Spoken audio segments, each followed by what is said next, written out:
Hey everybody, tonight we're debating socialism versus capitalism, and we're starting right now.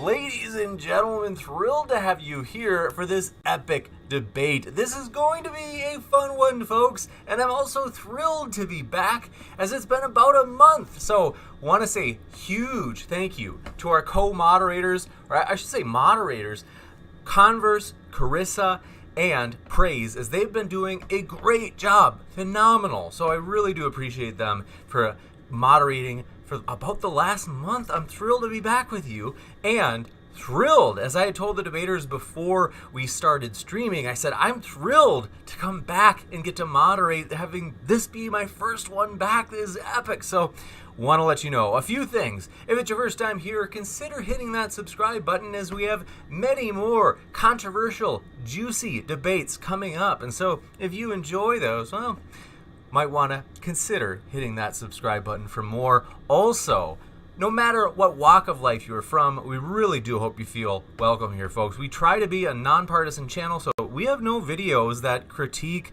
or take any sort of sides in the after show. We just say, hey, we'll let the debaters make their case. We'll try to provide a level playing field, and then you, the audience, can let us know in the comments who you found most persuasive.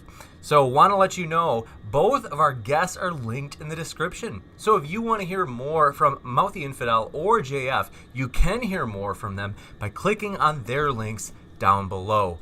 And with that, we're going to give them a quick chance to share just what you can expect to find at their channel as we say hello to our guests. And I also want to say really quick, folks, thanks so much. The last stream we raised, I think it was $141 for the family, the Arbor family, who has experienced a legitimate tragedy recently. And so thanks so much for your support, as we were kind of honored to help in such a tragic scenario. So thanks so much for that. We'll start with Mouthy Infidel. What can people expect to find in terms of the videos that you have on your channel, Mouthy? And thanks for being here.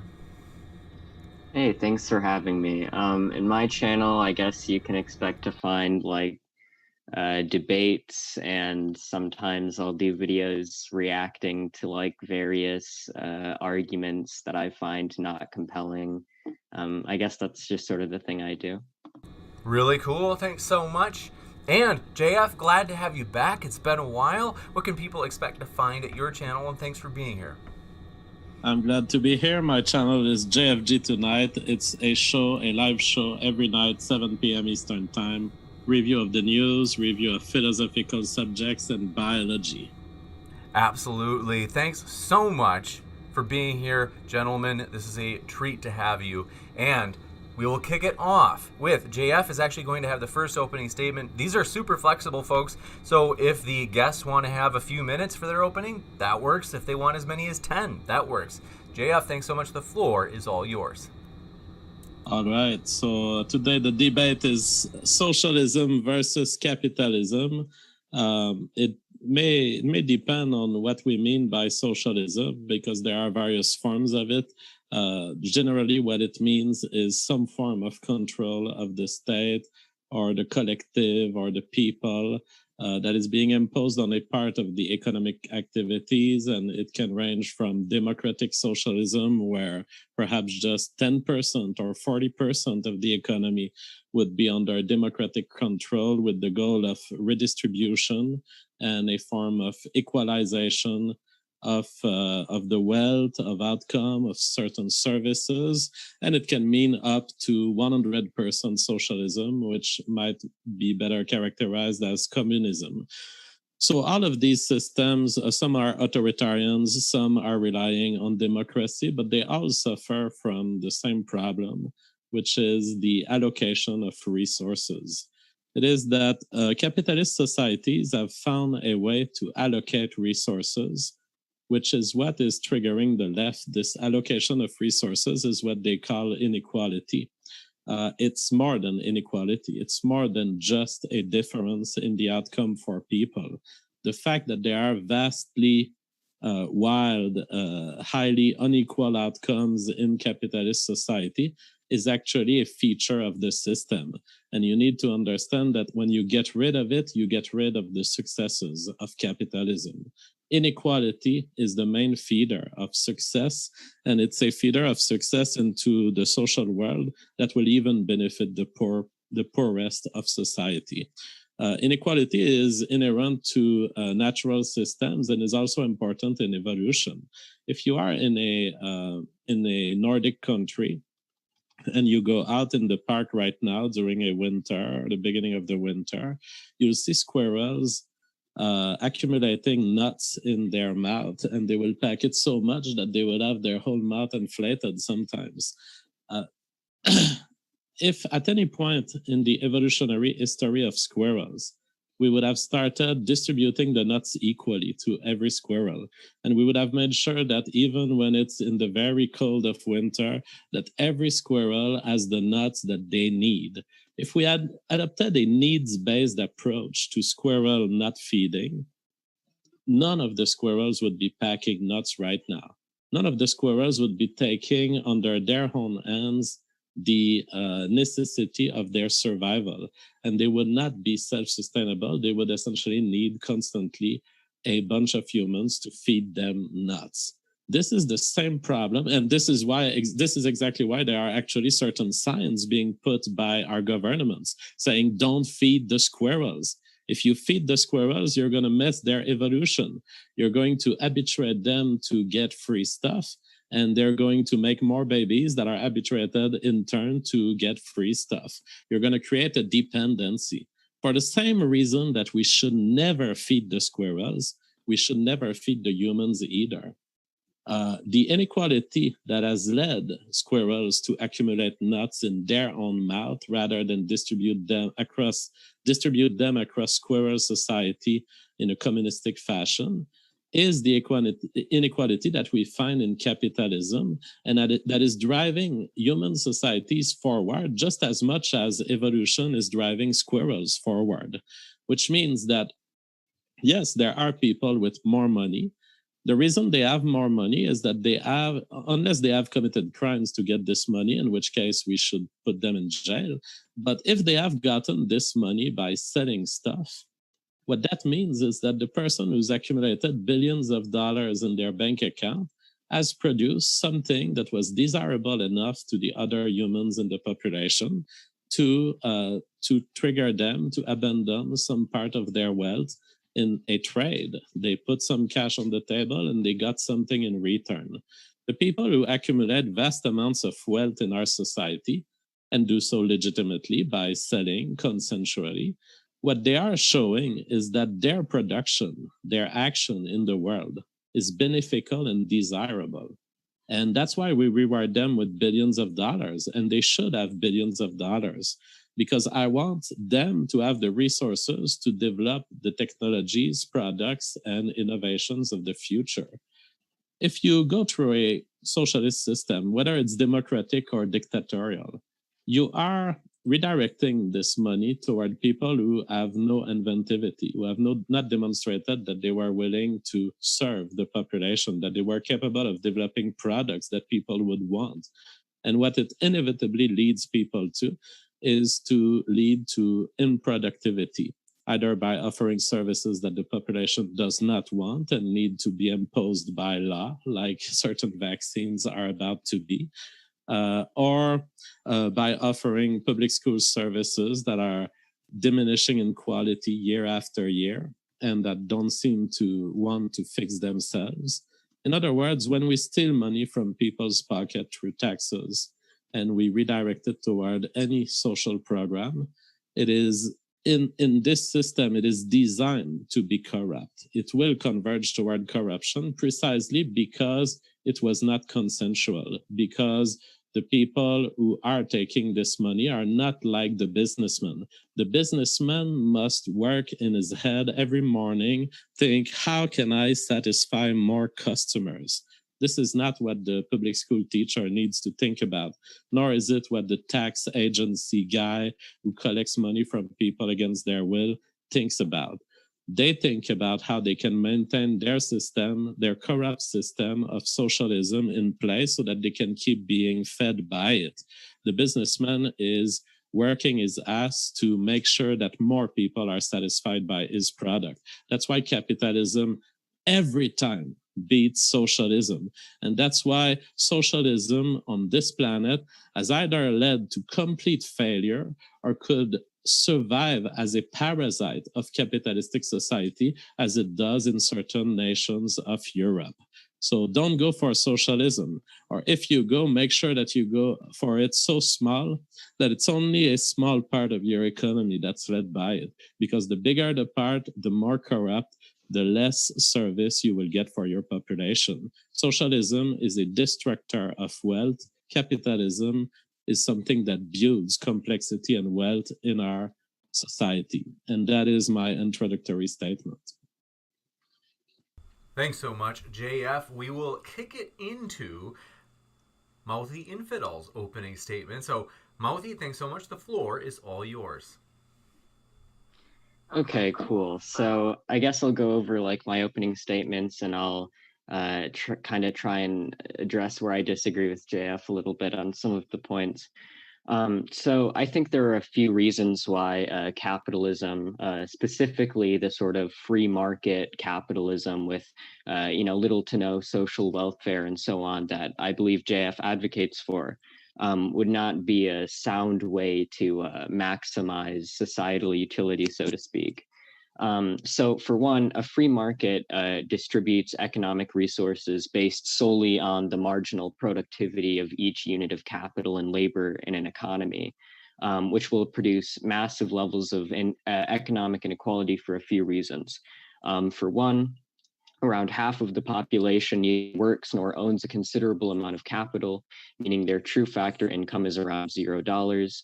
Two, there are considerable productivity differences between different jobs, which means high wage differences.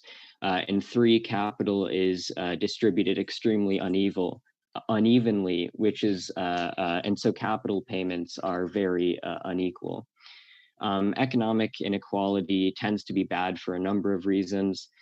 For one, because people's desires and estimations of their quality of life is relative to this society that surrounds them. Having high economic inequality leaves significant amounts on the lower end of that distribution to suffer unnecessarily. Additionally, it's just an inefficient allocation of resources due to the fact that it allocates crazy disproportionate amounts of resources to people who are already very rich and benefit very little from receiving them in terms of marginal utility, while leaving considerable amounts of people completely economically screwed. Also, economic inequality can be shown to lead to a variety of other adverse outcomes, such as worse economic growth, increased crime, decreased social cohesion, worse mental health, etc. Another issue with this free market capitalist society is that, again, about half of all people don't work and shouldn't work. This includes children, the disabled, the elderly, caretakers, etc. And this is actually, by and large, why the poverty rate, at least in the US, is as high as it is. A system that distributes solely on the basis of market income is a society that creates very high levels of poverty due to the fact that about half the population is locked out of receiving a market income. Additionally, the system that JF advocates for produces a high level of alienation, which is substantially harmful to people's well-being.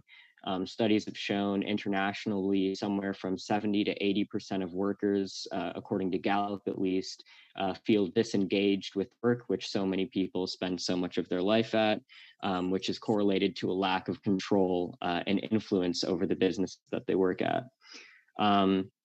There's also the problem of the non-correspondence between what's profitable and what's overall good for humanity. So like if you create a Venn diagram, there's certainly overlap between what's good for society and what's profitable. For example, I would say like my clothes were profitable for someone to produce and they happen to be useful. But there's a significant amount of non-overlap as well.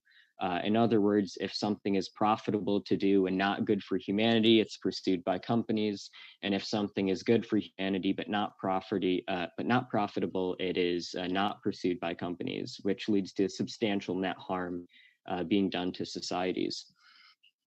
So a socialist society that redistributes wealth through welfare, puts ownership in the hands of the public through a social wealth fund and nationalization of certain industries, as well as encouraging sectoral unions and perhaps some co-determination policy, would take care of all of its members, not produce gross economic inequality, align economic decision making with the good of society, and wouldn't produce pervasive and soul crushing alienation.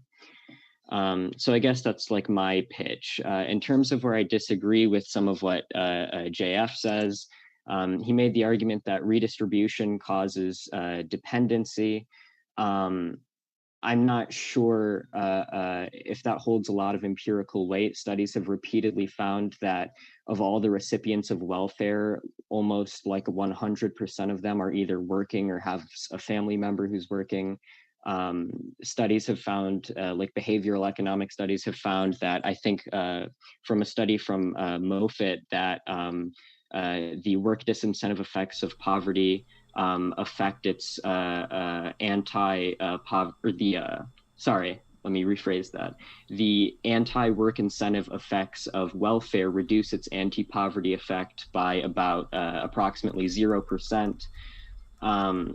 As far as the idea that like public schools are bad, I guess, this just doesn't really happen to be true. Studies have repeatedly found that public schools are cheaper and lead to better outcomes than private schools in terms of quality. As far as like higher taxes and stuff leading to more corruption, this also doesn't happen to be true. If we look at like the 10 least corrupt countries in the world, according to the Transparency International's ranking, on average collect like 23.64% of their GDP in taxes, while the 10 most corrupt countries for which there is data available collect only 14.5% of their GDP in taxes, according to the World Bank.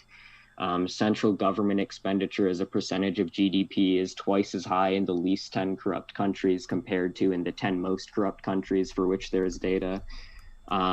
Even if we take the whole world as a sample, we find a positive relationship between government size and institutional quality.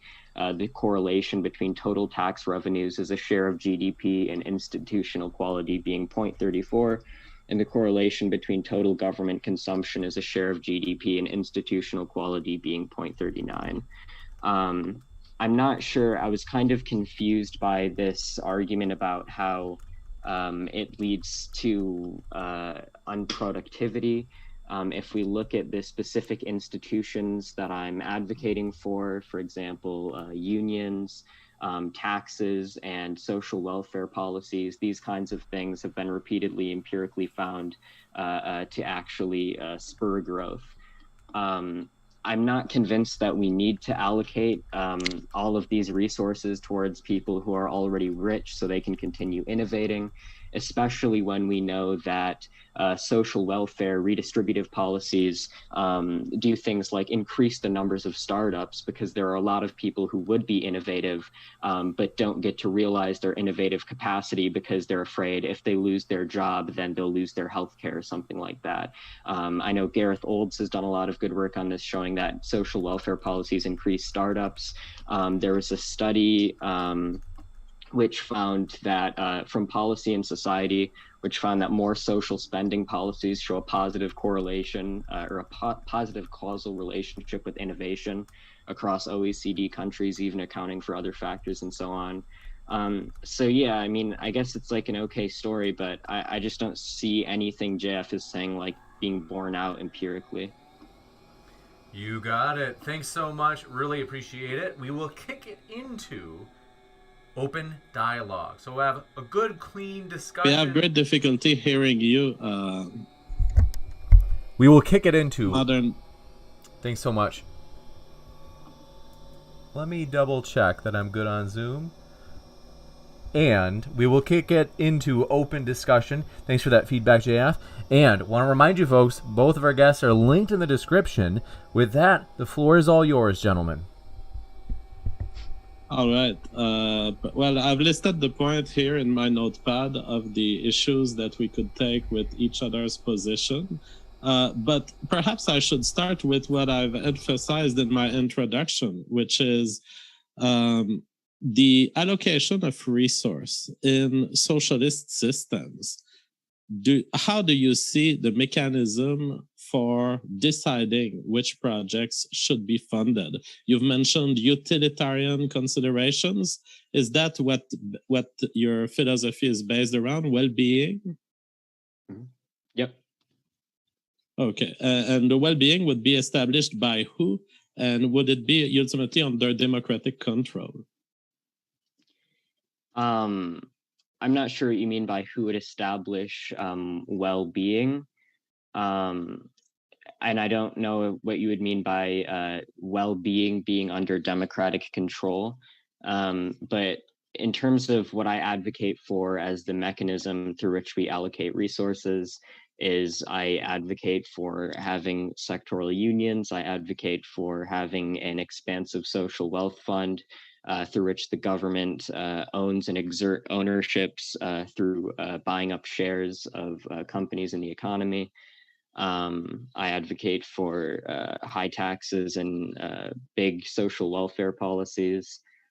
So I guess that's basically like the gist of the institutions that I advocate for. But the government that you're thinking about, is it like a US type government? Is it more a dictatorship? Is it more like a co-op? What is it? It's just a democratic government like what exists in the US. Okay, because in a democratic society, there can be conflicts about what well-being is. And ultimately, you would have conflicts. For example, think about the mask. There are some people who are for the lockdowns. There are some people who are against it. Ultimately, by who determines what well-being is, I mean, will you be abandoning your definition of well-being to a form of elite technocratic medical authority, or will it be a decision by the people? How does that work? I mean, decisions like democratic decisions would be made in this society that I'm advocating for here in the same way that they currently are, just through a representative democratic structure.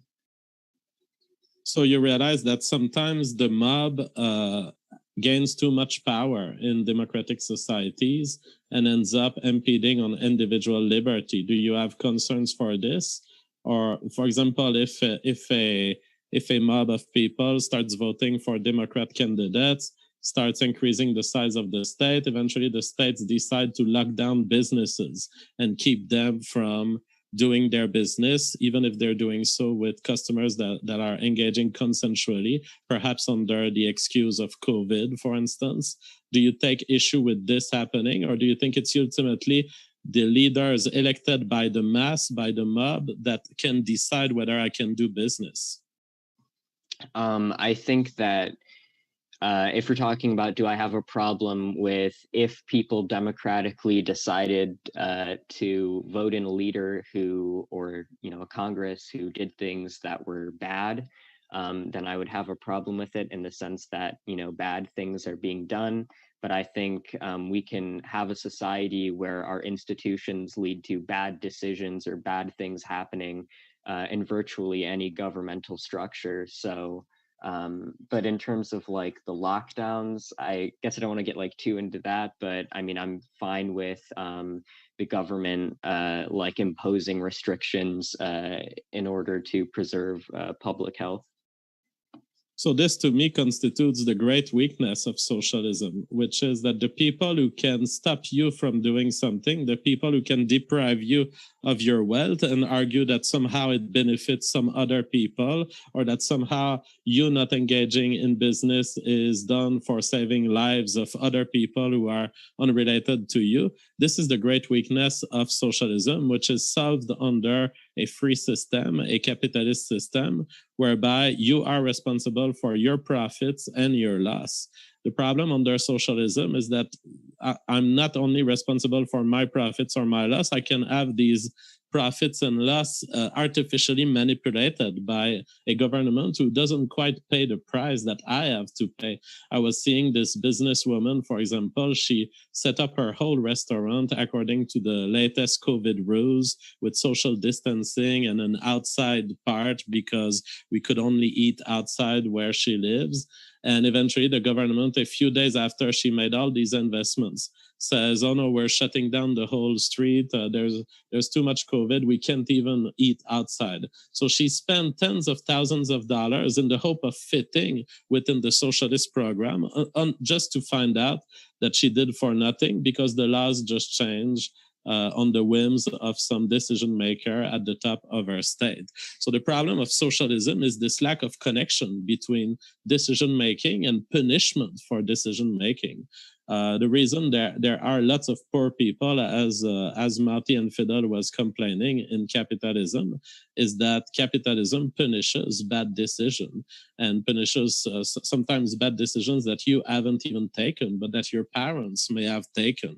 And I think that's fine. That's a fine feature. If we don't have this, we have people who accumulate money out of predatory relationship, a little bit like de Blasio in New York, who's essentially shutting down businesses that he's not benefiting from, but is in turn favoring the kind of businesses that he benefits from, which in his case turns out to be real estate. It's a big problem. So to me, Mouthy and Infidel has no pillar. He says there are bad things. He doesn't have a philosophical pillar on what a bad thing is. I know what a bad thing is. A bad thing is something that happens against your consent. And the only societies that made it into highly productive societies are those that have understood this concept, at least in part, if not adhere fully to it. The reason we can have some social welfare today in America is as a parasitic grift over a great success that our capitalist societies have been having. In the description of your disagreement, Mouthy and Infidel, you say that you don't quite agree that redistribution produces dependency. Well, I'm looking at the graph of welfare in America, and it keeps increasing. Somehow, if welfare was there to fix some sort of injustice forever, and perhaps there were injustices that were coming from the past, if we could fix these injustices with welfare, you would have given some welfare in the 70s, and then the situation would have fixed itself. That's not what we see. The welfare distribution in America keeps increasing since the 60s up to today. Another point of disagreement that you take is public schools versus private schools. You say JF is wrong, public schools are good. I wasn't referring to private schools, although I do think that they're very good. I was referring to the outperformance, for example, of homeschooling with respect to public school. There are some very low quality professors, for example, in the Canadian system of education, and we can't fire them. We just can't unless they do some rape or some criminal action. We won't be able to fire them because the unions are too powerful. And when you consider that they're getting paid for what they do and they are outperformed by untrained parents who do the same at home, it's quite impressive, and it shows the inefficiency of the whole system. You mentioned that there was a correlation between institutional quality and total government share of GDP. I would be surprised that there wasn't. Of course, if you take more money from people's pocket, you build bigger institutions, but it's only by the standard of these very institutions that they self-evaluate. These institutions do not deliver services to the people in the same way the capitalist system does. And finally, and of course you will be able to address all these points, you said you don't see where the unproductivity in the government is. I don't know what age you have, but you just have to go get a driver's license versus get something at Walmart. You'll see the difference between a state system and a private system. The private system is optimized to give you what you want. The state system is optimized to follow the rules of Lady ABC who wants you to sit in this particular chair and wait for your ticket number to be called, and will have you wait hours before you get your freaking card. It's unbelievable. Just go to any governmental service, you'll see the difference between a governmental service and the optimization that the private economy leads to. You got it. Thanks so much. And Mouthy will give you plenty of time to respond. Okay. So a few things. So I think you said there's a problem with socialism and that the government can get people to do things that they wouldn't otherwise do. The problem here is that I think this is actually a good thing. So, for example, we can see that most people by themselves wouldn't just choose to like give money to charity, or at least give enough money to charity. But when the government forces people to give money to support poor people, then that actually leads to a positive outcome. This is why private spending and private charity hasn't actually been seen to correlate with reductions in poverty, whereas government welfare does significantly reduce poverty. So I think that if the government can get people to do things through compulsion that they otherwise wouldn't do, and the result of this is that we don't have children living in poverty, and everyone in society, or mass swaths of people living in society, can be better off and not be doomed to poverty, I think that's a positive thing. You said that capitalism punishes bad decisions, even if your parents made them.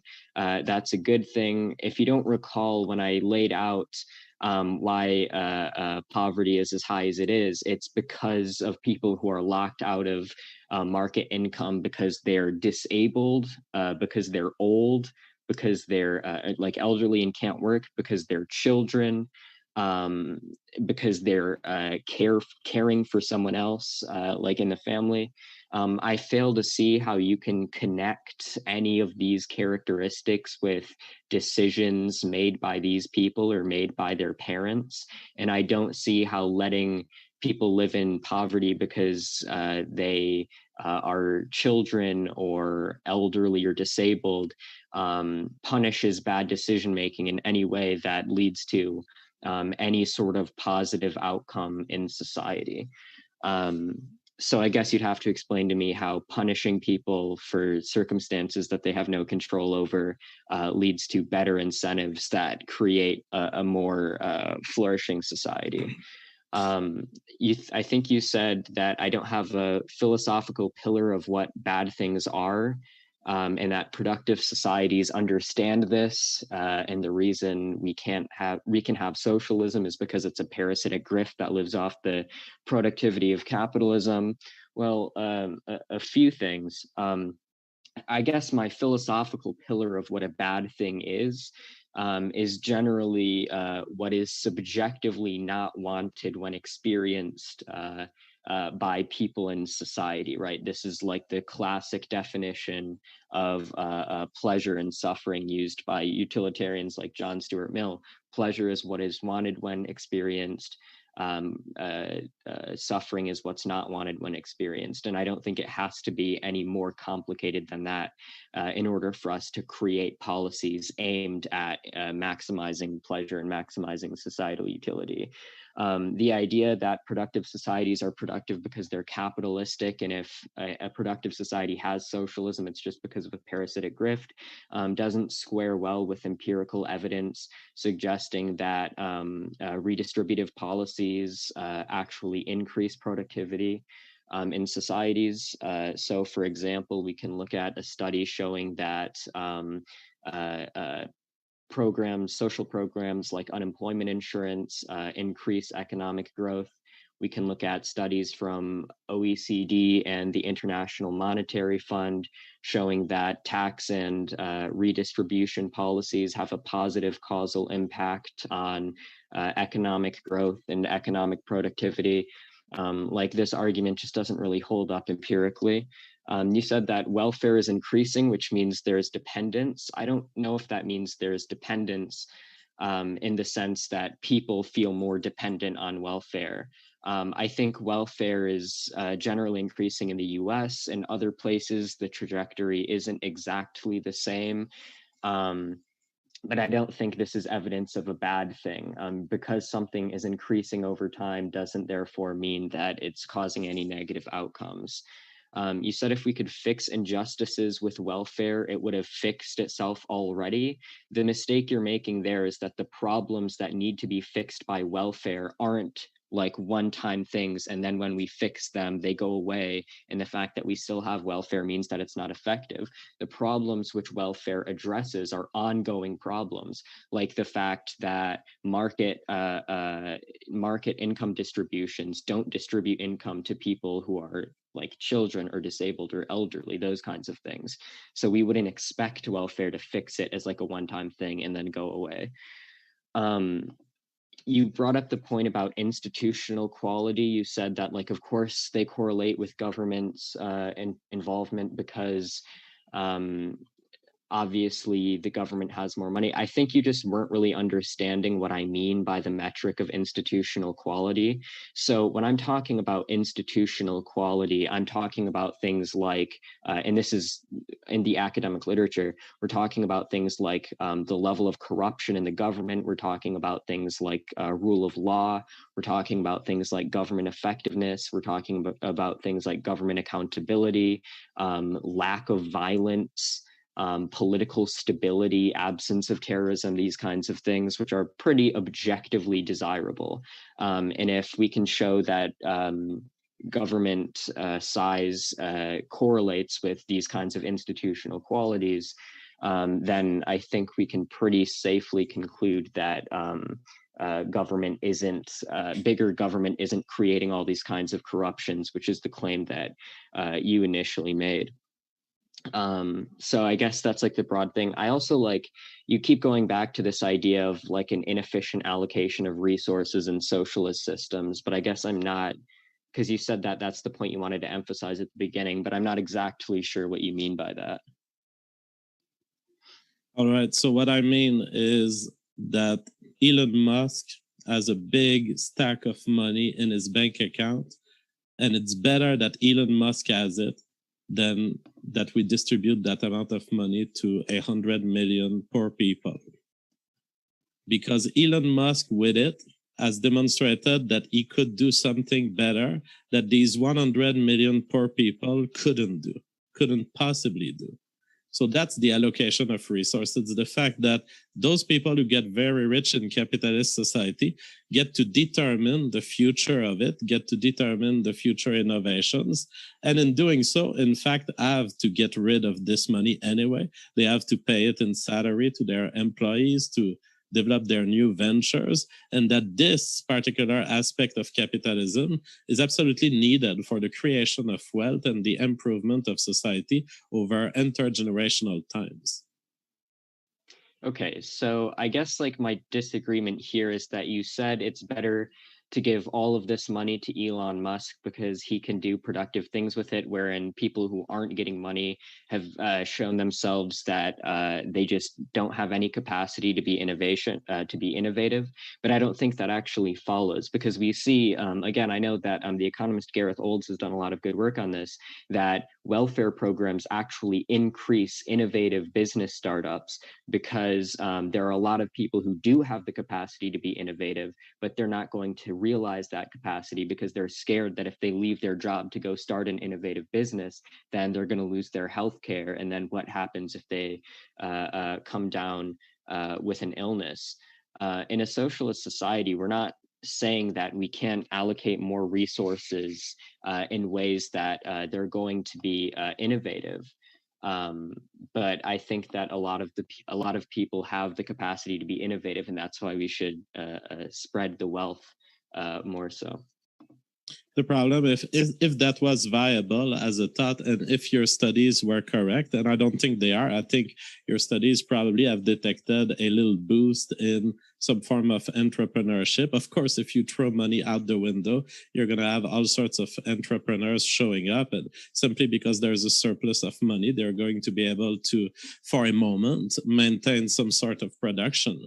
The question is long term, those systems that survive, those things that change the world decades after decade, they must be extremely rewarded. And that is what capitalism do.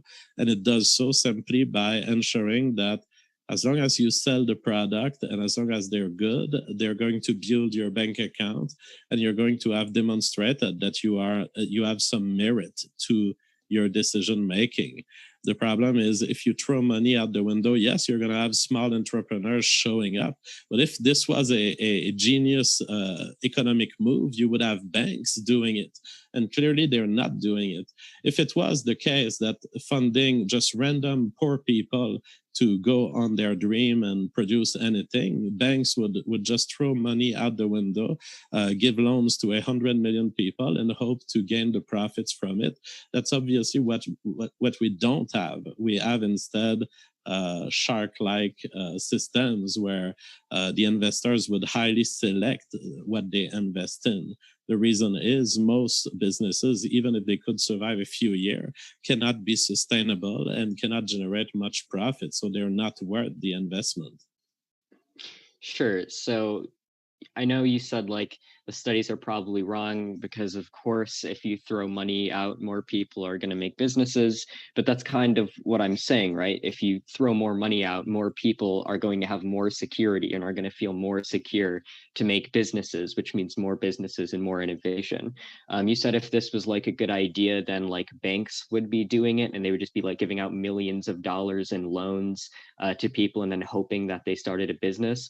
I would assume the reason that banks aren't doing this is because if they just throw out money to everyone, there's no guarantee that any of the people that they throw money to are actually going to make an innovative business. That's why what banks typically do is wait around and wait for people to come to them with an idea that they already have, and then say, okay, you have this idea, I'm going to give you some money so that you can finance it. But that doesn't mean that if the government gives these people money, that these people won't then go create a business. Absolutely beautiful what you just said. You just realized why we shouldn't throw money either with the government or with the banks. You said it. There's no guarantee that it will come back to you. And we know that it won't come back. That's why social welfare is increasing decade after decade in the US. You found the reason, but you somehow you could apply it to bank, but you didn't realize that it also applies to the government. Throwing money away will get some things activated. Some of your poor people will just spend it all on Amazon. Some of your poor people might delude themselves into the idea that they have a viable business and it will crash like 90% of the business within 2 years. But it's not viable because it's not profitable. The innovation that needs to be done, there is plenty of people with stacks of money that have already demonstrated their talent and that have more chance to succeed because they've been succeeding in the past. The reason Elon Musk could succeed with SpaceX, no matter if he got governmental grants, which I would disagree with, but let's put this on the side. Somehow he's managed this money successfully, at least in the term of realizing something in terms of science and engineering. But the reason he could do it and many people couldn't is that he had demonstrated his ability through his creation of PayPal and of his other business ventures. That's why he was the right guy. But the socialist system doesn't pick the right guy. In fact, it keeps picking the wrong guy always.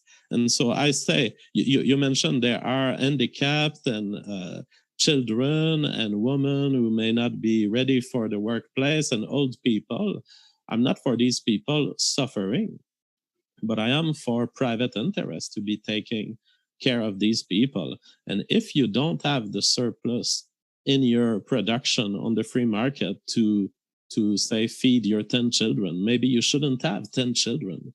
And maybe it's a good thing that society is arranged in a way that it tells you we're not going to feed your children. So make sure that you produce enough. If you want to get 3 children, you need to produce enough to have the food to feed 3 children. That's the best way to arrange society. Or else, what do we have? We have the constant spawning in society of people who will have no solution, no genes that will allow them to create anything in this society other than a request for help, other than the needs that you, the socialists, constantly want to address. Sure. So you made the point that you said like capitalism means that if you are good at making money, then you make more money. Fundamentally, that wouldn't be different from a socialist society, because in a socialist society, we're not abolishing companies having companies that are more productive making more money. We're just essentially saying that there is a degree of excess here. And to some extent, we can redistribute wealth so people can, so we can alleviate poverty for tens of millions of people. And fundamentally, I don't think this has any negative income or negative impact on innovation, at least as we see from the empirical literature, which tends to suggest that countries with more social spending have higher levels of innovation. I would ask a question about these studies because I'm not convinced that it has the causal effect that you claim. I believe like a few points. I kind of have to address a few other points that you made real quick, and then we can get to it. You said that some people shouldn't work and that private interests should take care of these people. The problem is this just doesn't work. So study after study has found that private charity does not have any statistically significant negative impact on the rate of poverty, whereas government welfare reduces poverty to a very significant degree. And countries with higher levels of welfare have much lower levels of poverty. Like this has been routinely found.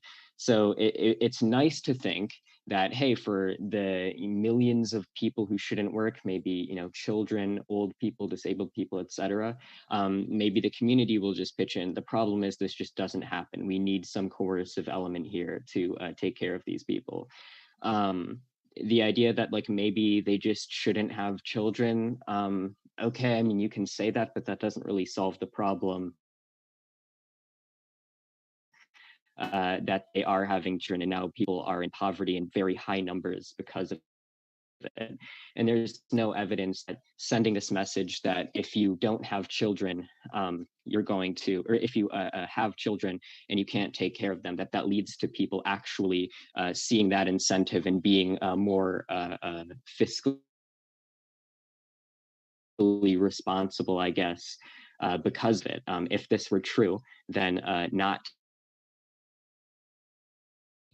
through this mechanism of having these proper incentives, but it doesn't. We've seen repeatedly that we need welfare to reduce to a significant degree. So yeah, I guess I just don't really see a lot of this. You said that socialism picks the wrong guy. I also wanted to get to this bank analogy because you said that the bank analogy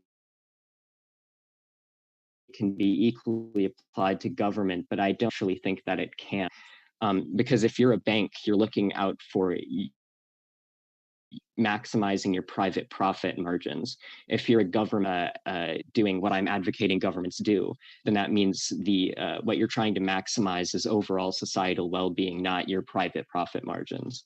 Which confirms that it's ultimately an economically unviable project that you have. You want to constantly address the needs of people in terms of well-being to the cost of others against their consent. And that's my problem, is that if a bank doesn't do it, it means it's not economically viable.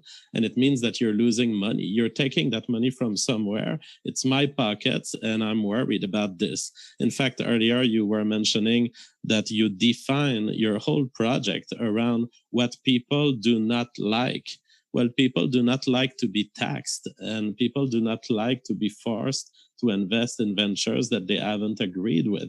And so I would hope that in your society, you would leave an opt-out for people who don't want to pay taxes so as to maximize their well-being, right? Sure. So for a couple of things. So you said we need to address the needs of people at the cost of others without their consent, and that's like therefore bad. I don't. I just don't really care about that. Like, quite frankly, I don't care if we need to tax a billionaire when he doesn't consent to it in order to provide health care to the tens of thousands of people who are dying every year because of a lack of health care, then I'm completely fine with that. I think it was a Harvard study which found that about 45,000 people a year die of lack of health care. So you keep alluding to these concepts like consent as if what you're advocating for is like the maximization of freedom.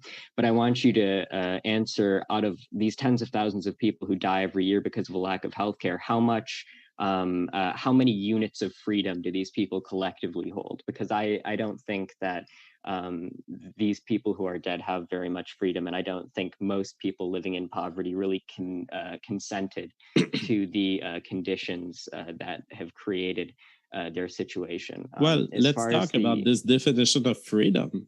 What do you mean by freedom? Do you mean that they're entitled to have people work for free to save their lives? Sure. So not my definition of freedom, but the definition of freedom is the ability to act as one wants without hindrance or constraint.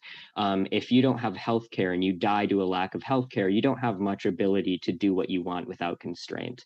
Similarly, if you're in poverty or you're in a job where you have healthcare and you're too scared to leave that job to maybe start up a business or do what you want to do in your life, then again, you're not free to do what you want without hindrance or constraint. You're just arbitrarily drawing the line of what counts as a hindrance at what the government does. But that's quite clearly not the only hindrance that can exist in reality. So what you're doing is extortion based on a natural event, and you are trying to extort people's freedom using that extortionist tactic.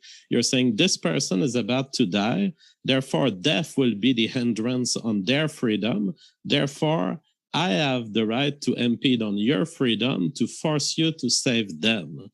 That is exactly the kind of authoritarian thinking that leads to unproductive societies, that leads to something like the Canadian healthcare system, in which you wait years to get service, and it leads to absolute lack of service for everyone because it deprives you of at least a private option where you could get the surgery paid for. But ultimately, what you talk about is not freedom, it's entitlement. It's entitlement to have doctors around you. And the doctors, you don't seem to be thinking about their freedom. You care only about the freedom of the population you're trying to save. But I haven't hindered them in any way. I haven't caused their death. And the lack of health care that you complain about is absolutely a natural state of humanity. I haven't caused it. Sure. Give me a sec. Okay, so a couple things. So for one, your first point was that it's extortion to say that people are losing their freedom because they're dying because of a lack of healthcare, and therefore it's not conducive to freedom, and therefore it's conducive to freedom to tax people to pay for their healthcare. You can call that extortion if you want. I guess you can frame it that way. What I would call it is a deductively valid argument, because the fact that freedom is the ability to live one's life as one wants without any hindrance, and the fact that dying because of a lack of healthcare is a hindrance points to the idea that giving people healthcare and providing people healthcare through taxes can actually increase net societal freedom. I mean, that's just like very deductively clear. You bring up wait times. I don't actually find arguments from like wait times in places with single payer very convincing. Even if I were to grant all these claims about wait times, this would kind of be like if you were to say, hey, let's compare x-rays of our femurs. look, your femur is broken and my femur isn't broken, therefore I'm more healthy than you. But then we like zoom out and you have like a broken neck and are also dying of AIDS. Like this is kind of like what this would be like, because if you look at the overall rankings of healthcare systems, for example, from like the Commonwealth Fund, in terms of cost, in terms of access to care, in terms of timeliness of care, even countries with single payer systems and universal systems disproportionately do much better than the United States' private healthcare system. You talked about like the freedom of doctors. I don't know what you mean by that. This is kind of like the Ben Shapiro single payer would make my wife a slave because she's a doctor meme. Just because we have single payer healthcare doesn't mean we are forcing people to be doctors, right? It just means that the government is paying for people's insurance. It doesn't mean we're putting a gun to someone's head and saying, hey, you need to sign up to be a doctor, right? You talked about how you haven't caused lack of healthcare, and people who are paying taxes who would pay for other people's healthcare haven't caused a lack of healthcare. It's just a natural state. To be honest, I don't care about that. The point is that there is a large degree of unnecessary human suffering which is taking place due to people's lack of access to healthcare, and whoever caused it, whether it's a natural state or not, it would increase net societal well-being to provide these people healthcare and provide tens of thousands of deaths. And I think that's a desirable outcome. I'd like to go back to your what you called your deductively reasoned argument, where essentially you have justified an entitlement to healthcare. I would like to show you that with the same entitlement to positive freedoms and the service of others, I could make the argument that I want to be an astronaut. I don't want my country to have an astronaut. I want to be the astronaut. So why don't you make me a rocket ship? That's what I want. Why don't you make me a rocket? Sure. So the idea here is essentially it's deductio ad absurdum, right? You're basically saying like, because I could apply your argument or your line of reasoning to something that's wouldn't be justified, therefore you can't justify it in the case that you're talking about. I would consider the right of tens of thousands of people, or the freedom of tens of thousands of people not to die from lack of healthcare, to be a bit more important and a bit more desirable. My preference, I know you agree with me that we talk about morality in terms of preferences. My preference for tens of thousands of people not dying due to lack of healthcare is higher than my preference for anyone deciding that they want to be an astronaut. And then being able to do that it boils down to your emotions. It boils down to what triggers you in your preference. Well, no, it comes down to maximizing societal utility. So I'm utilitarian. I want to maximize societal utility. And I think that providing tens of thousands of people healthcare or millions of people healthcare maximizes societal utility, whereas forcing people to build a rocket ship for you would not maximize societal utility. Well, Strebe Roman on the regular chat says, I want a rocket, not healthcare. So what about him and me? We want rockets. Can we opt out of your healthcare system? Nope. I mean, I don't see how that really like logically follows, right?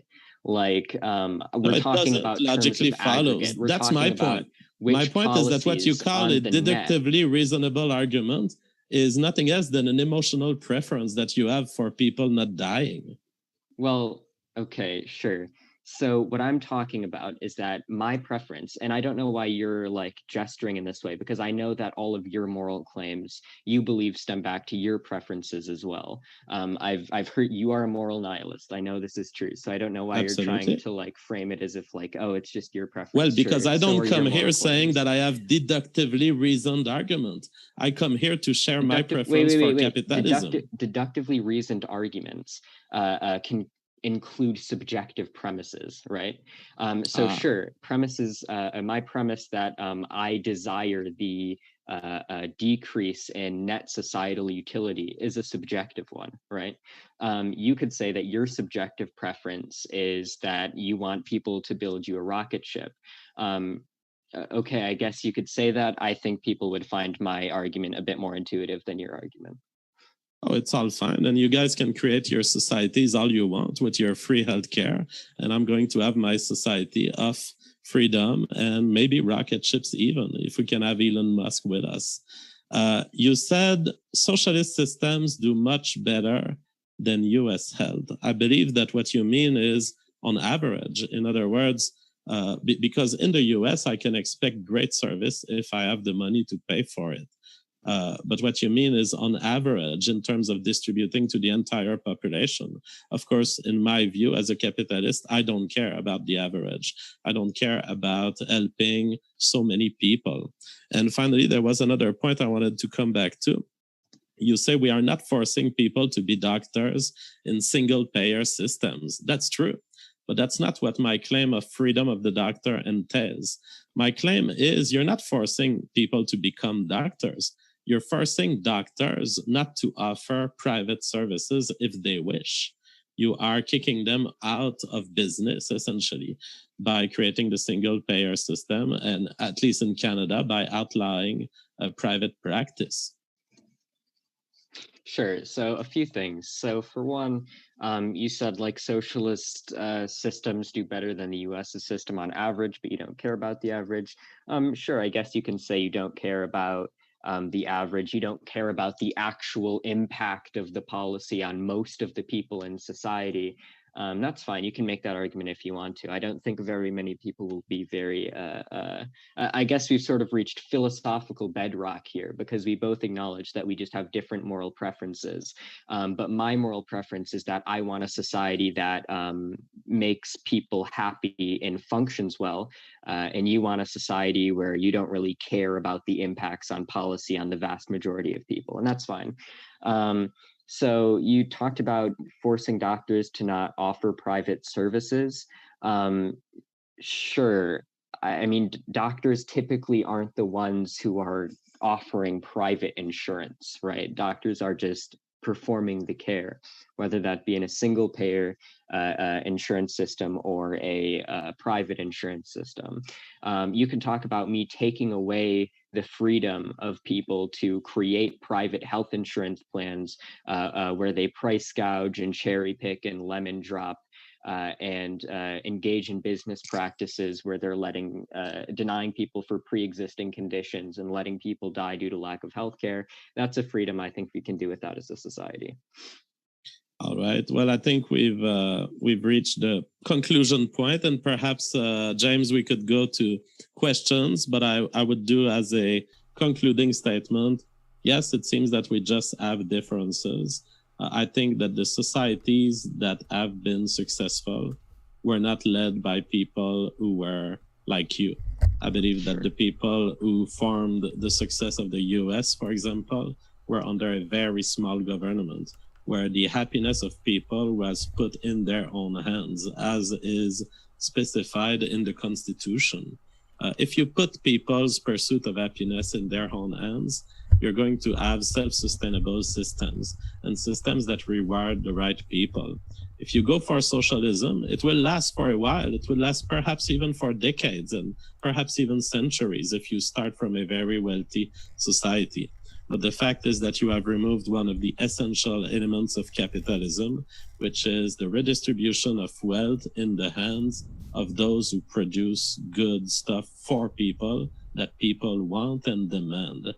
Once you don't have this, whether you are under tyrannical or democratic control, which is the same to me, you're going to end up with a non-productive society at the end of it, no matter what, because you don't have a system of amelioration of your production. Sure. I guess I'll just give my opening statements as well. So you sort of talk about socialist societies that have been successful haven't been socialist. They've been very more approximating what you're talking about.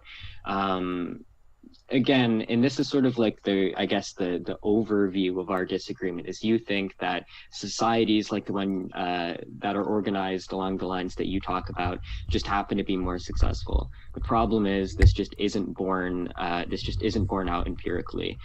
Societies with higher taxes and more social welfare programs have lower income inequality, lower poverty. These policies correlate with economic growth. These policies correlate with more high-functioning societal institutions. So the idea that like the more successful societies are like the more free market capitalist ones, it's a nice story. It's just not true. You talk about how we have, different principles. I agree. That's we just have different principles. But I think that there's a pretty stark difference between having principles that say society should be good and having principles that say, if people are dying due to lack of healthcare, fuck it. I think people can make their own decisions on whose principles seem more palatable. I agree that if you put people's happiness into their own hands, we get more successful societies. That's why I don't think people should be inhibited from living life the way that they want to because they don't have enough money to afford health insurance. Again, to finally cap it off, this idea that socialism would remove the situation where we're distributing wealth into the hands of people who are more productive just is not true. I've advocated for since the start of this debate, systems like social wealth funds, which will have the state invest in companies that tend to be more productive and tend to be more innovative. If we look at the actions of Norway's social wealth fund, we find that they invest in companies even more responsibly and productively than the private sector. I just don't see this idea of what I'm advocating for would stop allocating more resources to more productive people is just not really true. So I guess, that's my opening. On the question of who will be convinced by your discourse, I do believe that more people will be convinced by your discourse. I do see that we are headed toward leftist societies. And so I'm leaving all to you. You can have society. You can do your try socialism, try communism. I'll be living very far from you, and I'll be back when you want capitalism back. So all the institutions I advocate for have already been tried, and they work pretty wonderfully. But go for it. I guess Let's see in 100 years what happens.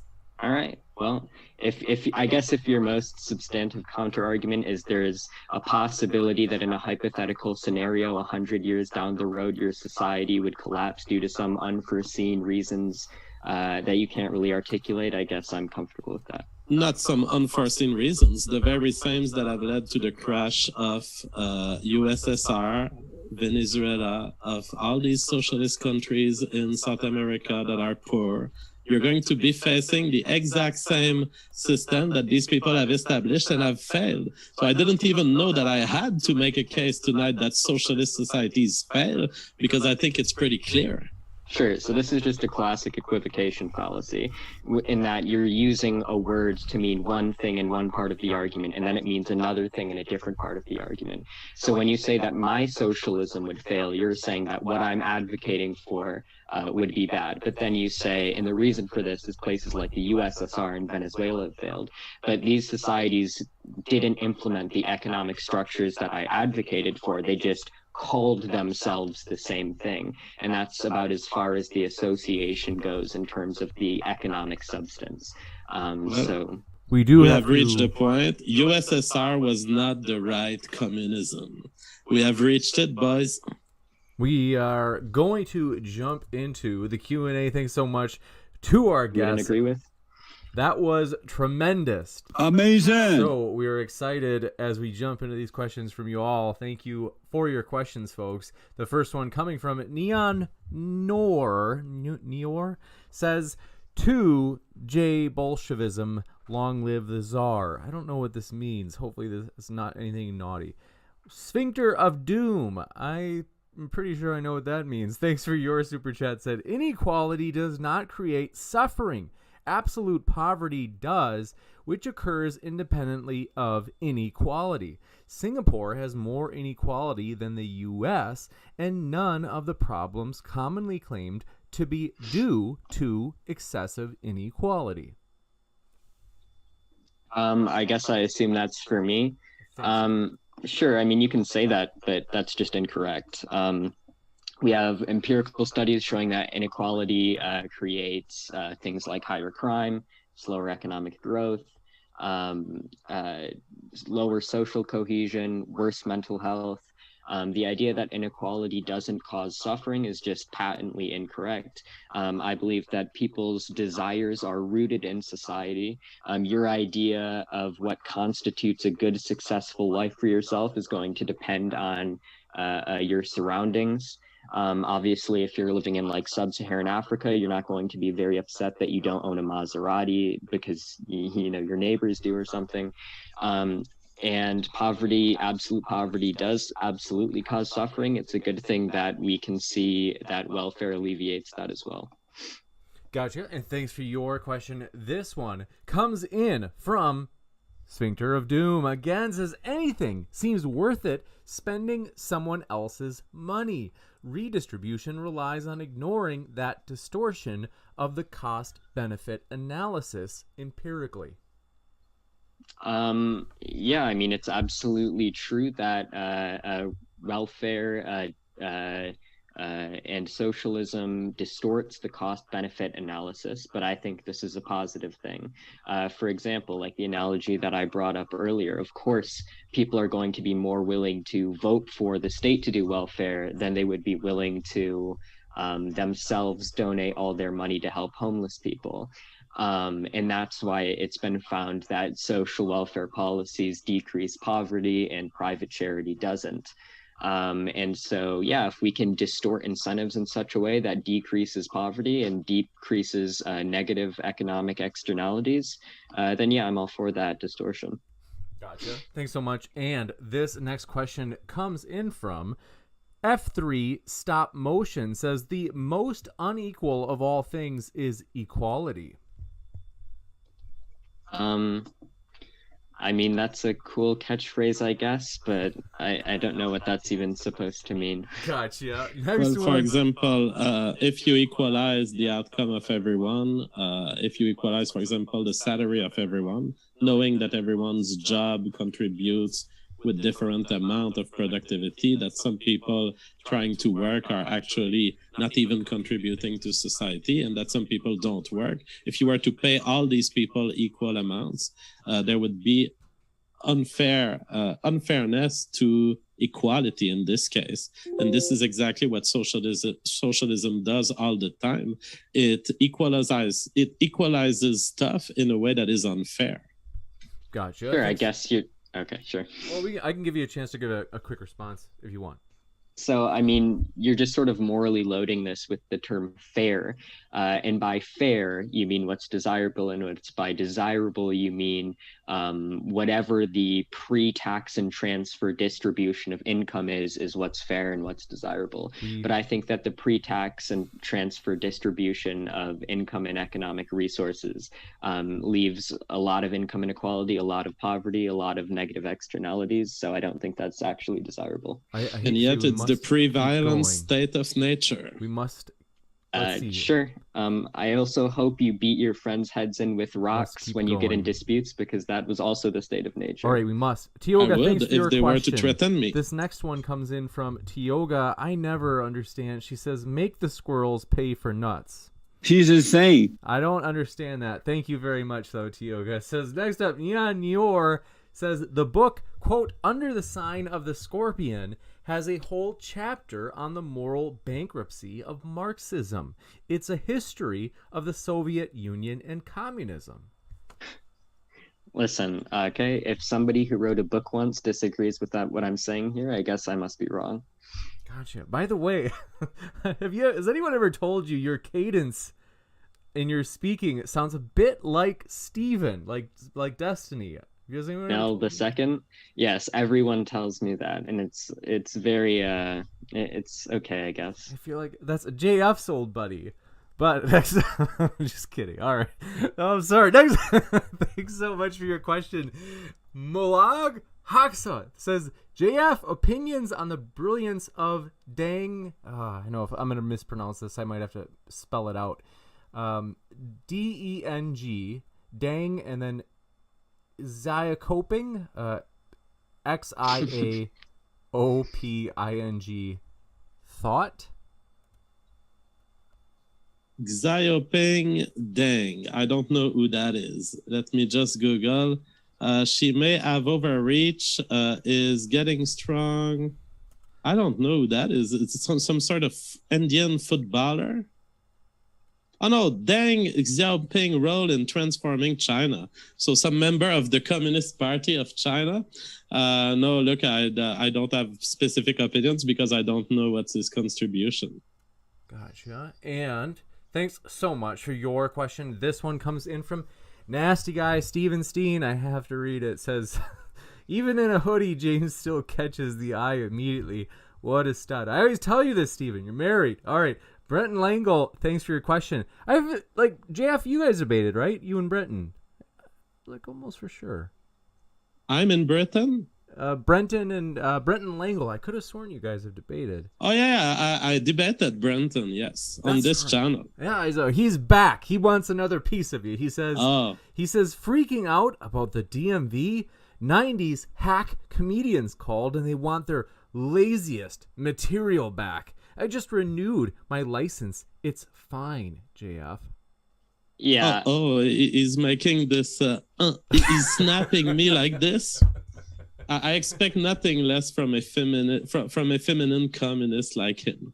I just wanted to say, like, with regards to the DMV stuff, you can look at areas like, I don't know why you would compare the function of the DMV to the function of Walmart. These things do completely different things, so of course they would be run differently, but we can look at very specific aspects and specific industries. For example, like social security systems that take care of people after retirement, the post office, healthcare, all things which empirically are done much more efficiently by the state when they're done in that fashion than the private sector. So this like idea you were trying to make with that comparison that like the state's always less effective is just like I guess flawed.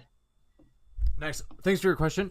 We have plenty more questions, so stick around for more juicy ones. Want to remind you our guests are linked in the description, folks, so you can hear plenty more from them if you click those links below. Sphincter of Doom strikes again, says, citing GDP when GDP includes government spending for the impact on economic growth is relying on a falsifiable metric regarding empiricism.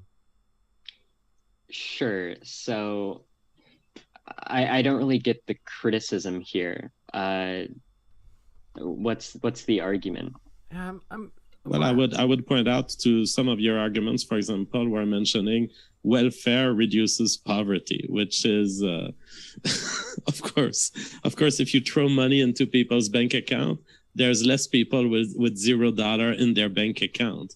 The question normally that we engage with empirically is the question of long term. Did we fix it or did we make it worse? And the answer is intergenerationally, we're creating more poverty with welfare than we would in a world that there's no welfare.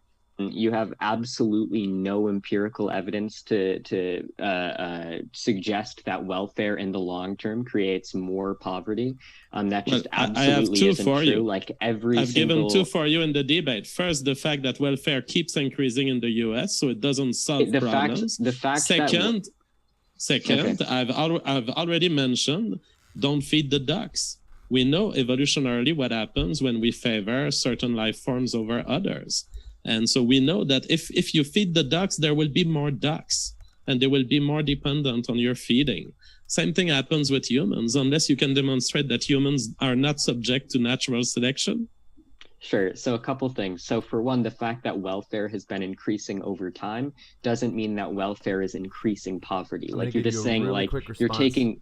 Sure. I'll be quick. So you're just taking one data point and then saying that it proves a totally unrelated data point. Of course, we wouldn't expect welfare to solve poverty. There is no long-term solve to poverty. There's no policy we can put in place that will make poverty never happen again, because people are still going to be born in circumstances where they're locked out of market incomes. Just to try to get through as many questions, I hate to not give you a response, Jeff, but just because the original objection was to Mouthy, I'll give him the last word. Brenton, thanks for your question. Here he is again. He says, JF, Elon Musk has gotten $280 million in subsidies. Oh yeah, I'm against the subsidies. I would remove them from him.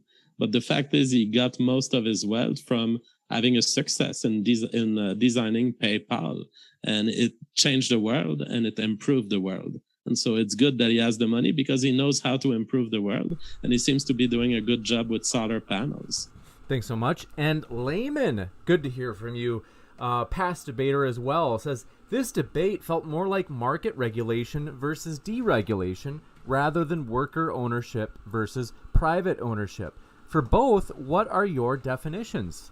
I think they mean of socialism and capitalism.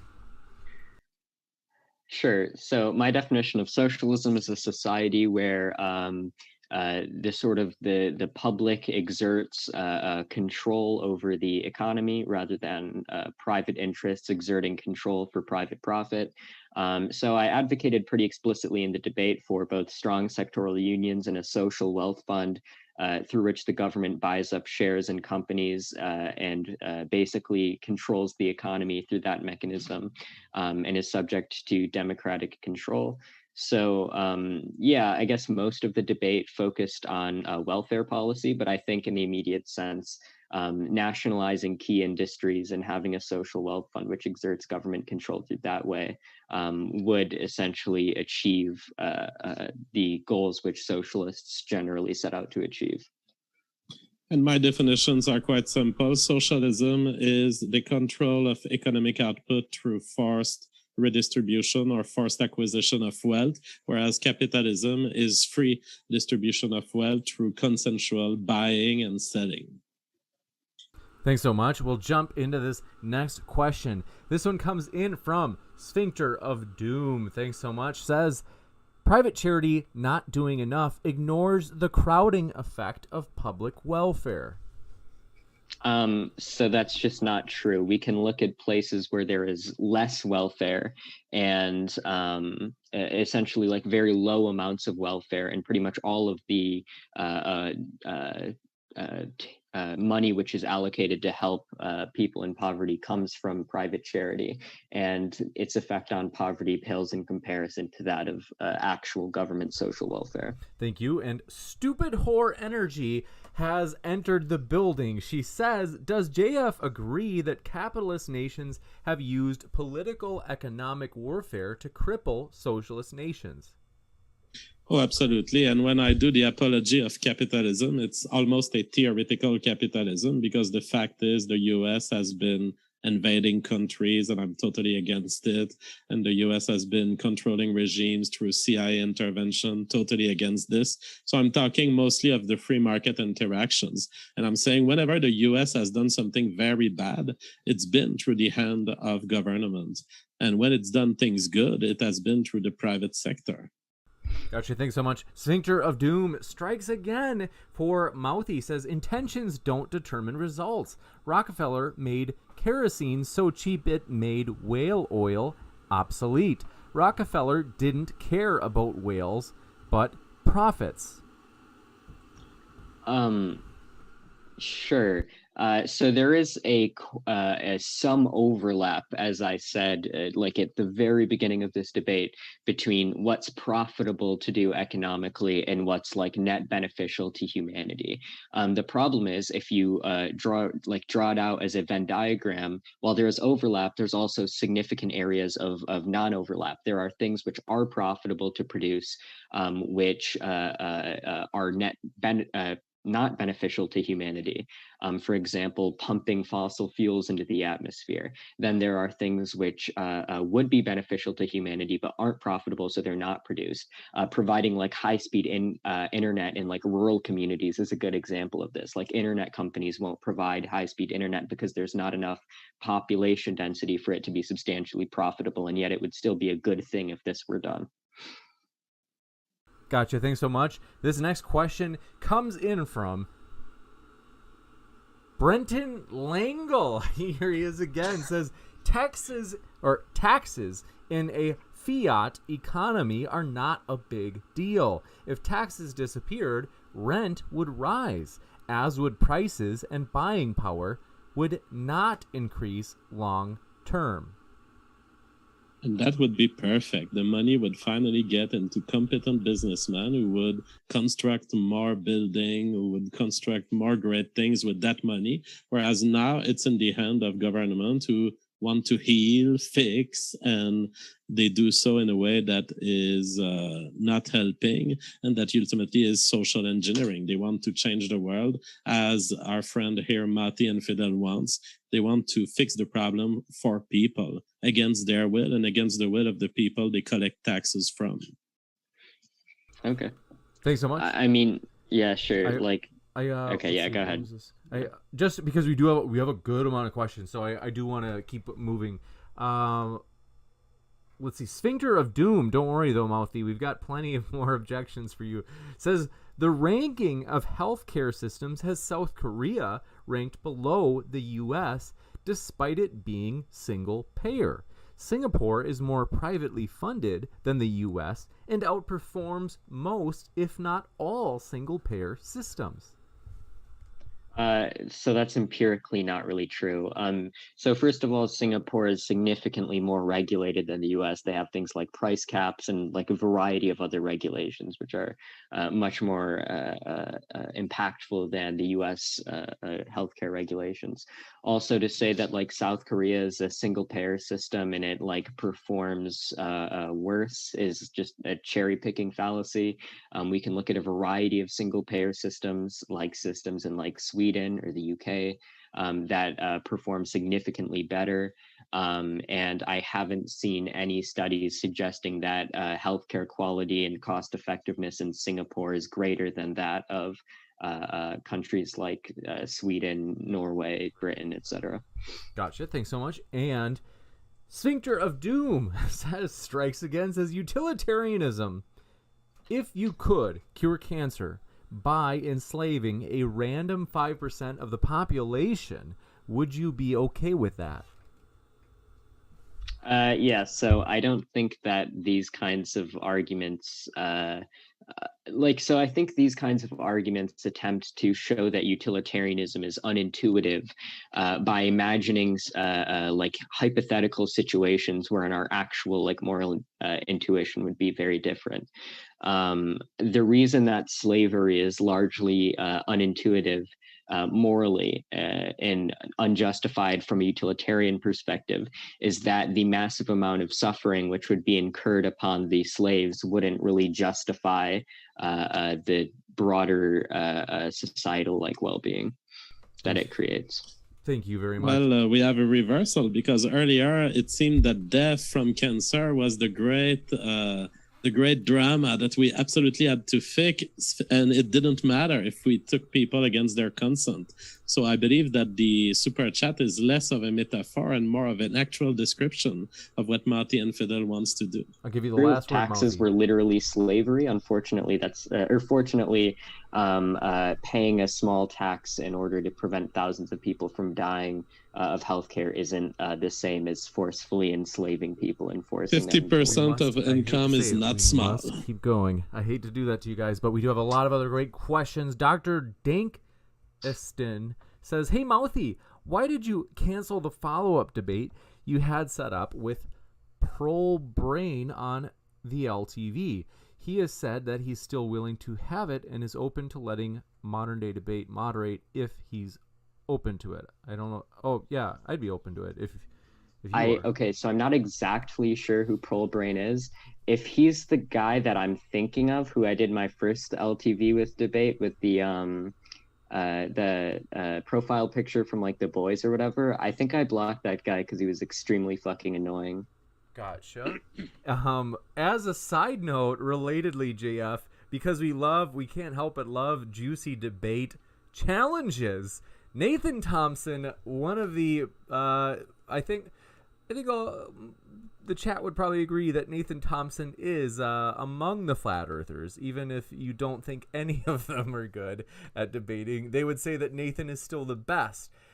Challenges you, JF. He says he wants a piece of you on either whether or not the earth is flat or whether or not space exists.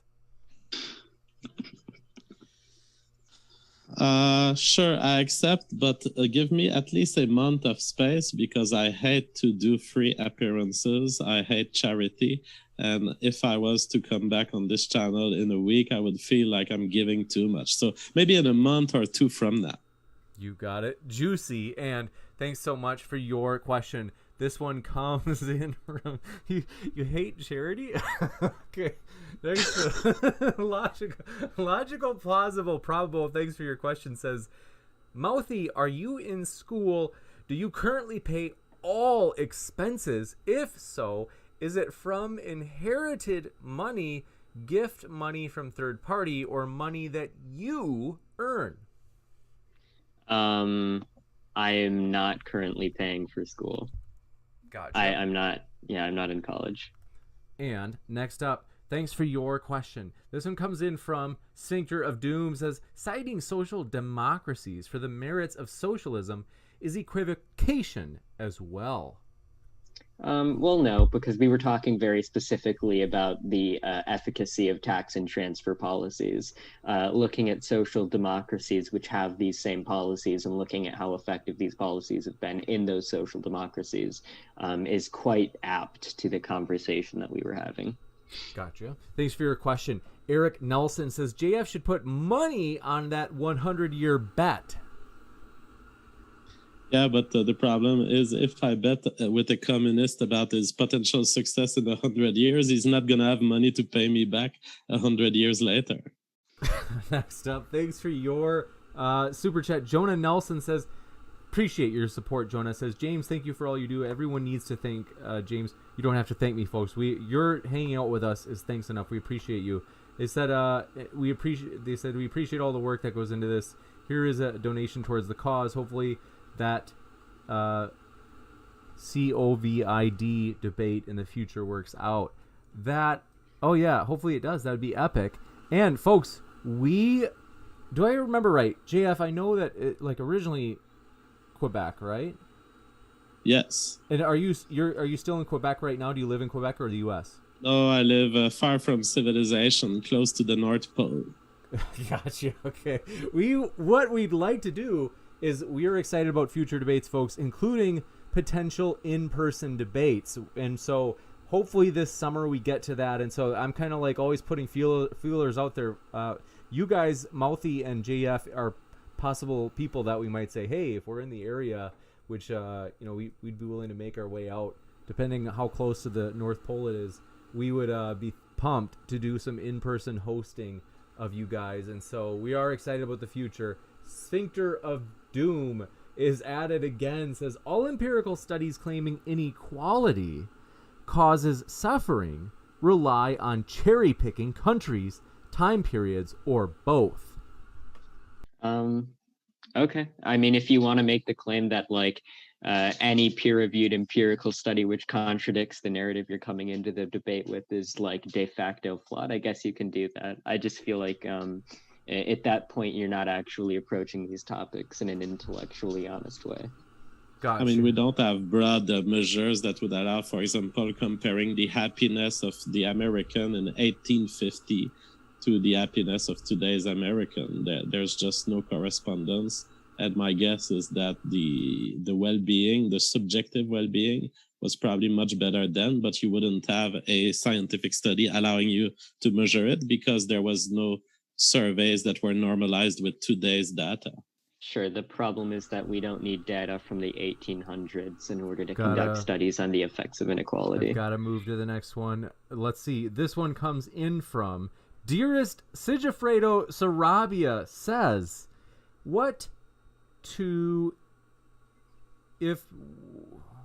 sometimes these are tough for me. Always likes to get, keep me on my toes. It says, what to if majority on welfare went next iPhone? Come on, Sigifredo. I don't understand that. I'm sorry, but next, logical, plausible, probable says. Did either of you guys got that? No. Says no. He comes back at Mouthy. He says, is PPP higher or lower in capitalist societies or socialist? Is average income higher or lower? Is average net worth higher or lower? It depends on what you mean by socialist societies. If you're talking about the societies that most closely approximate the institutions that I'm advocating for, then yes, absolutely, like average income. Well, I guess average is sort of a tricky word because I think if you were to do the average of me and Jeff Bezos's money, we would have like an average of what, like a trillion or something, just like 500 billion or something. So I'm not really sure about average, but I would say like the normal person, excluding people at the very high end of the income distribution, are much better off in the societies that most closely approximate the institutions I'm advocating for. If you guys do the math, Mouthy and Infidel just revealed his yearly salary and wealth, which is 0. But you have to do the math based on what he just said. Next up. Okay. Next up, thanks for your question. This one comes in from Stephen Mulroney. He says, where did the Russian oligarchs come from? I don't know what that question is like referring to. I know what it refers to, and it is not something to be talked about here. Next up, thanks for your irresistible truth. Your question says, Mouthy, most of us know socialism is evil and theft against its people. Why is it important to ignore history? Mass misery has been done by socialism, Marxism, and communism. No, here's the thing. I love history. That's why every single thing that I've advocated for, social wealth funds, tax and spend policies, union policies, nationalizations, all of these things have been done historically. And I'm currently looking at a doc with studies showing the effectiveness of literally all of these institutions historically. So I don't think, I think like to make the historical argument against socialism, you have to again equivocate literally all concepts of socialism with like Venezuela and like the USSR. Gotcha. And I just understood. Sigifredo Sarabia's question was, what do you do if the majority of people on welfare want the next iPhone? What? There. Then I don't know. Like, if there was a survey done that said everyone on welfare wants an iPhone, then hopefully they would buy an iPhone, I guess. Gotcha. I don't know what I'm supposed to say. Like, yeah, I'm not advocating for state-mandated iPhones. In an ideal society, though, in the society that I advocate for, welfare would be expansive enough that if people wanted an iPhone, they would be able to afford an iPhone. So. Gotcha. Next, thanks for your question. Neon Nior says, ask JF if he'll be on Ethan Ralph's show again. No. Gotcha. Next, Sphincter of Doom asks, would you be interested in a debate with Mouthy, or said they would be interested in a debate with Mouthy over socialism? Oh, snap. We always love a good debate challenge. Mouthy, if you want a piece of Sphincter of Doom, it's the same person that's been harassing you. I throw out these questions. Next up. Ed, I'm down. Next up, Sphincter of Doom again says, comparing undeveloped countries with fewer resources in the first place is not an apt comparison for the impact of private versus public charity. The same country wouldn't have enough resources to tax. I don't know what this person is asserting. My empirical comparisons between the impacts of private charity and public social welfare aren't limited to comparing the like US to like developing nations. Like, I guess they're just sort of like making up methodologies that would be bad and then assuming that's what I'm referencing. Next up, thanks for your question from Nick, says, can you ask Soy Boy to get a haircut so he doesn't have to keep flicking his hair out of his eyes? I just got a haircut. Okay. I just got a haircut, actually. Nice. Funny enough. And no, I'm not getting another one. Very nice. And Sphincter of Doom again says the ranking of the South Korea system does perform better than the U.S., but it's penalized in ranking for having tiered levels of service. Yeah, of course it does better than the US. I wasn't disputing it does better than the US. I was disputing that it does better than other systems with single payer systems. Gotcha. And Sphincter of Doom again says price controls are not cost controls. They either allow trade at the equilibrium price or they do not. If they do, the control is superfluous. If they do not, you get a shortage of goods or customers. Okay. I don't know what he's arguing against. Next, I'm not certain myself, but Stephen Mulroney says the consolidation under the Soviet state. I think it was like maybe back to that question of leading up to the Russian oligarchs, like what happened. But neutrinoid fractolite, thanks for your question, said, my grandfather with one low-skill job could feed 10 children and buy a house. Why can't we do it today in Quebec? I don't know. Socialism is the answer. Socialism. Oh, wait. Okay. First of all, what do you mean by socialism? Because to my estimation, Canada isn't a socialist nation. Okay, well, that means that you're headed for worse than Canada. Socialism and communism is just a matter of percentage of the size of the state with respect to the size of the private sector. And in Quebec, I would estimate, although you'll have people tell you that there's only 20% or 10% of the GDP that's state-based. If you include the school system, the school taxes, the provincial taxes, and also all of these industries that the state more or less controls through legal stuff, and Hydro-Quebec also for the electricity, you end up basically 50% of the activity in Quebec is state-based. Sure, but I don't think you have any data to suggest that the state ownership of like enterprises or anything is the reason why it's harder for people in Quebec to get by, especially when we can point to other nations which have significantly larger portions of government ownership over the economy, wherein like the average person is much better off economically. It's not the state ownership itself, it's the redistribution policy that comes with it. Sure. So you can say that, but like empirically, welfare policies tend to decrease poverty, decrease the poverty gap even. So even the extent to which people are far under the poverty line. Somehow your studies have not looked into our grandfathers' lives because they had a single job for the men and they were able to be able to respond to the needs of 10 children. That is true. And that is true that you can't do this today. So there's something wrong with your studies. Sure. So the fact that X condition exists says nothing about the validity of various studies on why that condition exists.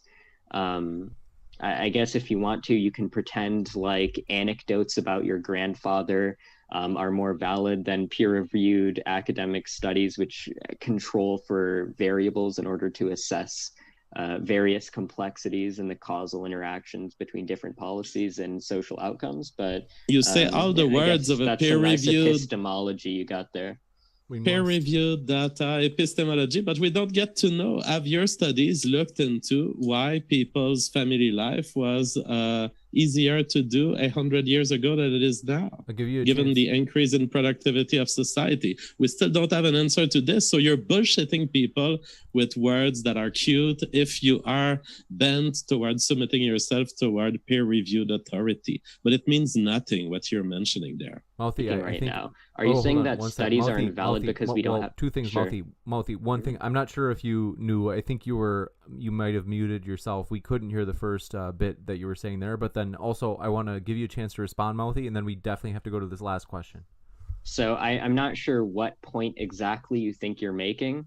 You think because there haven't been studies on why in like a specific part of Canada life is harder now than it used to be, that therefore discounts other studies looking at other time periods and countries which consistently find a causal relationship between more redistribution and better economic outcomes. No, I'm saying that you're not properly communicating scientific results when you are just communicating titles. It's all beautiful seeing you read titles of articles, but you have to look into them. You have to look into whether they've looked into the quality of life measures, the ability to reproduce in past societies, the well-being that was associated with traditional life and marriage. I don't have the impression that they looked into this, but if they did, you do a very bad job at bringing it and giving it a life here on this show. Because What I'm giving you is the author's last word, Mouthy, and then we really do have to keep going. Sure. So what I'm giving you is the interpretation of the studies and the results of the studies found by the authors of the studies. I know like accurately representing what the authors found in a study might be really hard for you. But this is a pretty simple approach that I'm taking. We must go to the next one. Okay. Let's see. I hate to cut you short, Mouthy, but Streeb Roman says, if Mouthy could have his socialism for the country he lives in, but without any immigration, would he take it? I don't think that would function well. Next up, I'm not in favor of immigration controls. Thanks for you've touched on the sensitive issue here. We Sphincter of Doom, thanks for your, it says saying welfare reduces poverty is like saying antipsychotics cure schizophrenia. Take away the drugs and they suffer the symptoms again. Welfare does not reduce poverty. It makes poverty comfortable. Sure. So that's just categorically not true. Poverty is defined as having below a certain income level. And if we can show that welfare programs reduce the number of people below that income level, then that's not making poverty more comfortable. That's by definition reducing poverty. I think it's kind of funny that they drew this like comparison of like, oh, that's like saying that if medication can reduce psychiatric symptoms, then we should do that medication. It's like, yeah, probably, maybe we should do that.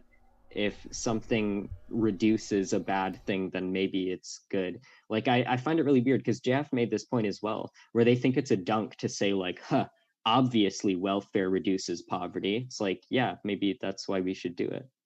Gotcha. Thanks so much. Want to say a huge thank you to our guests, as the debaters make this show as fun as it is. And so we want to say thank you to them. And we also want to let you know, folks, if you have not already clicked on their links in the description, hey, now is a great opportunity to do that, as I have linked both of our guests. And so also want to say thanks so much, mods. Want to ask everybody in the live chat to keep it. We obviously attack people's arguments, their ideas, etc. We do want to ask that you'd be friendly to people, our guests, not making fun of things that are irrelevant. And also we want to ask that you would be welcoming to all groups, as we do really want to have this be a legit melting pot, not we want to live it out is what I'm saying. So with that, one last thank you to both Mouthy and JF for being here. Thanks for having me.